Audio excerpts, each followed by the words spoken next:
नमस्कार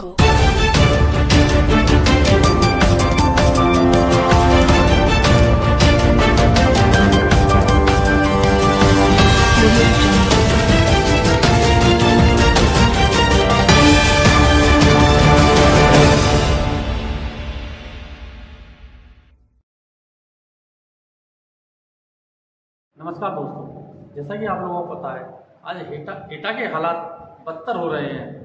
आए दिन कंप्लेंट आ रही हैं, सभासद अपने पद से इस्तीफा दे रहे हैं। इन सबकी जानकारी के लिए आज हमारे बीच बैठे हैं कांग्रेस के पूर्व जिला अध्यक्ष। उनका क्या मैं कहूँ, वो अपने आप में ही एक शख्सियत है। उनका परिचय मैं उन्हीं से दिलवाता हूँ और जानता हूँ क्या है एटा के आज हालात, जो वो बताएंगे। नमस्कार सर। जी नमस्कार सर, आपका परिचय? मैं एडवोकेट चौक सिंह धनगर, पूर्व अध्यक्ष कांग्रेस कमेटी एटा।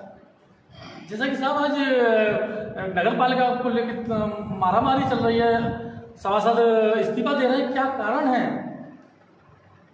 इस तरह की अफरा तफरी हमारे एटा का दुर्भाग्य है। एक पढ़े लिखे व्यक्ति की पत्नी चेयरमैन चुनी गई।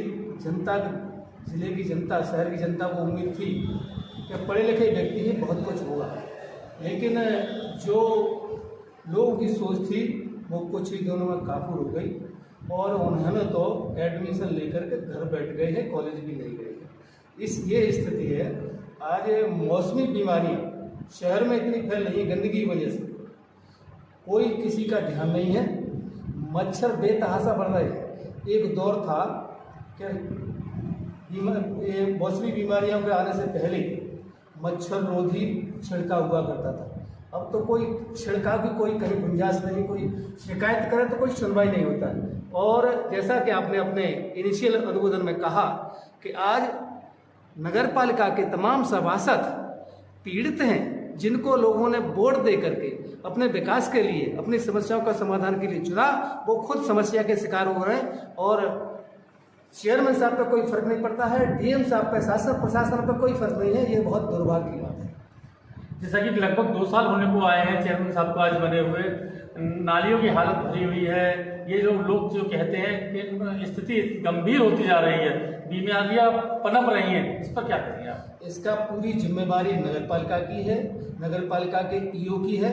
और हम ये देखते हैं कि मोहल्लों में कूड़ा उठाने वाले लोग जाते हैं तो मन में आए तब जाते हैं 4-4, 6-6 दिन बाद, और उनसे कोई शिकायत करे तो फिर वो गलत व्यवहार करते हैं। इन पर कोई लगाम नहीं है। सभासदों की वही स्थिति है। सभासद भी कहीं अपने मोहल्ले में जाकर के देख नहीं रहे हैं। जिस तरह से लोग तमाम तरह के बुखारों से पीड़ित हैं, आज अस्पताल में लाइन लगी हुई है, डॉक्टर देख नहीं पा रहे हैं, इसका इंतजाम कौन करेगा? ये इंतजाम नगर पालिका की जिम्मेवारी, ये नहीं हो रहा है।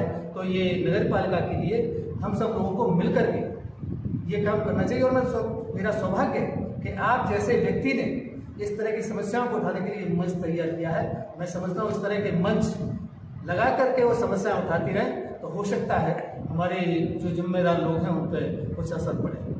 जैसा कि सर हम जानते हैं कि एटा की ना के हाथ दरवाजा भी है, आज उसकी हालत भी बद से बदतर हो रही है। कई बार ज्ञापन भी दिए गए हैं नगर पालिका से उसके सौंदर्यीकरण के लिए, मगर कुछ नहीं हो रहा। उस पर क्या? आप हाथी गेट भी कह रहे हैं। हाथी गेट तो केवल नामात्र 100 पीस रह गया है। उसकी इतनी दुर्दशा है कि निकलने का मन नहीं करता। और हाथी गेट जिस तरह से होना चाहिए उस तरह की कोई वहाँ दिखाई नहीं देता है। और तमाम जो पार्क है, आज मेहता पार्क कितना बड़ा पार्क, कितना अच्छा पार्क था, आज की हालत क्या हो गई है। सड़कों पे आप देखते हैं, मैं भी चल के आया हूँ पीपल हट्टी से, तो एक जगह काफ़ी गड्ढा है और काफ़ी दिन से पड़ा हुआ है। और मैंने भी फोन पर ही कहा और व्यक्तिगत रूप से चेयरमैन साहब से कहा, उनके प्रतिनिधि से, कि हाँ साहब करा देंगे, लेकिन कोई सुनवाई नहीं हुई है। ये बहुत अफसोस की बात है। सर आप भी एडवोकेट हैं, वो भी एडवोकेट है, उसके बाद सुनवाई नहीं है तो क्या करें? मैं बिल्कुल ठीक कह रहे हैं आप। मैंने व्यक्तिगत रूप से एडवोकेट के नाते उनसे कहा था, मैंने आपको बताया। लेकिन हम यही कह सकते हैं उनसे शिकायत करें। एक स्थायी लोक अदालत है। पत्रकार जी, मैं आपसे कहता हूँ, ये समस्याएं जो आती हैं, हमें स्थायी लोक अदालत में जाना चाहिए। वहाँ बहुत सस्ते में एक दरख्वास्त आप दे दीजिए टाइप करा करके, किसी भी खुद दे दीजिए या किसी अधिवक्ता से टाइप करा के दे दीजिए और उसकी सुनवाई होती है। और वो जो सुविधाएं हमें नहीं मिल पा रही हैं वो सुविधाएं मिल सकती हैं स्थायी लोक अदालत के माध्यम से, लेकिन लोग जागरूक नहीं हैं। इसलिए ये आपके इस मंच के माध्यम से जागरूक होंगे, मैं निश्चित रूप से समझता हूँ कि लोगों को समझ आएगी और चेयरमैन साहब पर, हमारे प्रशासन पर ये उनको जागृत होंगे कि हम जिस पद के लिए बनाए गए हैं उस पद का दायित्व निभा। सर एक जानकारी और करना चाहूँगा, जैसे सुलभ शौचालय बने हुए हैं अपने एटा में, गांधी जी के समय में काफ़ी सुलभ शौचालय बनाए गए, आज उनकी हालत बद से बदतर है। अभी सीओ ऑफिस के बाहर के भी सुलभ शौचालय की छत गिर गई थी, उस पर भी कोई कार्रवाई नहीं हुई, उस पर क्या है, कोई जांच नहीं हुई। मैं तो तकलीफ के साथ ये कहता हूँ, सुलभ शौचालय ले लीजिए और पानी के आरओ लगाए हुए थे जगह जगह, उनको मेंटेन रिपेयर नहीं किया जा रहा है और 100 पीस बन करके रह गए हैं। राकेश गांधी का आपने जिक्र किया तो वो व्यक्ति ऐसा था जहाँ फोन कर दो वो खड़ा मिलता था और जगह जगह गलियों में जाकर के फीडबैक लेते रहते थे कि कहाँ कोई समस्या है उसको ठीक करते थे। लेकिन हमारी जो उम्मीद थी कि एक पढ़ा लिखा व्यक्ति एडवोकेट जो लोगों को न्याय दिलाने का काम अदालत में करते हैं, वो जनता की अदालत में जाकर के उसे न्याय दिलाने का काम करेंगे। लेकिन मैं समझता हूँ वो चेयरमैन साहब खुद अन्याय के शिकार हो गए हैं, जनता की तरफ उनका कोई ध्यान नहीं। सर जैसे ही सुलभ शौचालय की बात कर रहे हैं तो अब एक पोस्ट ऑफिस के बाहर भी सुलभ शौचालय, उसके गेट तक चोरी हो गई, मगर ना कोई सुनवाई हुई, ना FIR हुई, ना उसकी कोई जांच हो रही। और जो सुलभ शौचालय के बाहर जो कार्यकर्ताओं के नाम और नंबर लिखे गए हैं वो सब गलत है, क्या उसकी जाँच होनी चाहिए? इसकी बिल्कुल जांच होनी चाहिए और मैं तो ये कहता हूँ जनता द्वारा चुने जाते हैं, जनता का ये दायित्व बनता है कि जिन लोगों को चुना है और उनके प्रति उनकी जो सुविधाएं नहीं मिल रही है, जिस तरह से गेट चोरी हो गए सुलभ शौचालय के, ये जनता की जिम्मेवारी बनती है, उस क्षेत्र की जनता की जिम्मेवारी बनती है, हमारी आपकी जिम्मेवारी बनती है कि जाकर के चेयरमैन साहब के घर पर दस्तक दें और बताएं कि आप कर क्या रहे हैं। भाई जिसके लिए चुना गया है, चेयरमैन एक शहर का राजा है और राजा अपनी प्रजा को न देखे, इससे अफसोस की क्या बात हो सकती है। तमाम पैसा सुलभ शौचालय में लगा, तमाम इन्वेस्टमेंट हुआ, लेकिन उसका मतलब क्या निकला।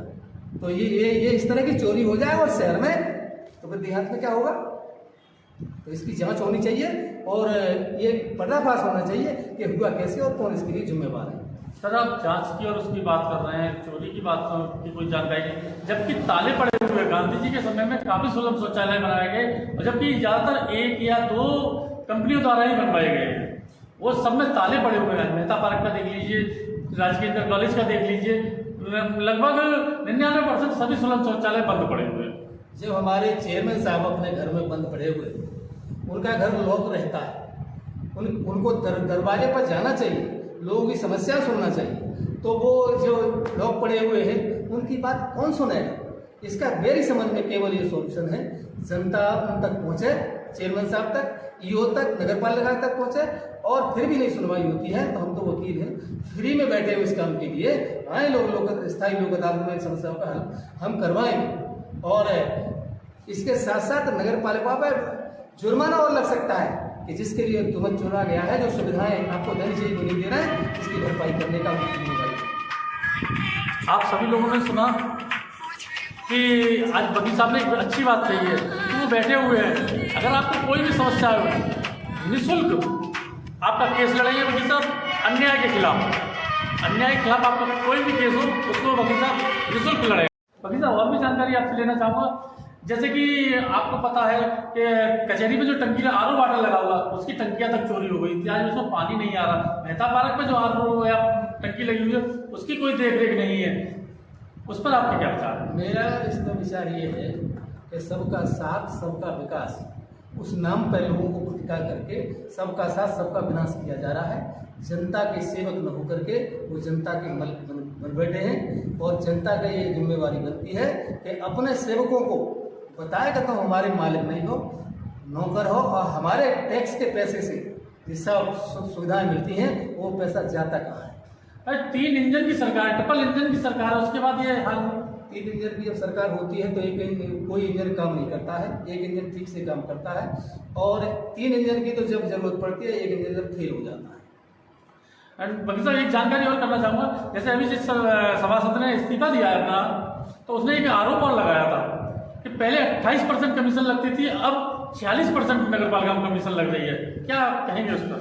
ये बहुत दुर्भाग्य की बात है। इस तरह की बातें जो हमने चुने हैं वो आरोप लगाए, और बहुत अफसोस की बात ये और है कि उसके बाद भी किसी के कान पर जू न रह गए, प्रशासन के और चेयरमैन और ईओ के।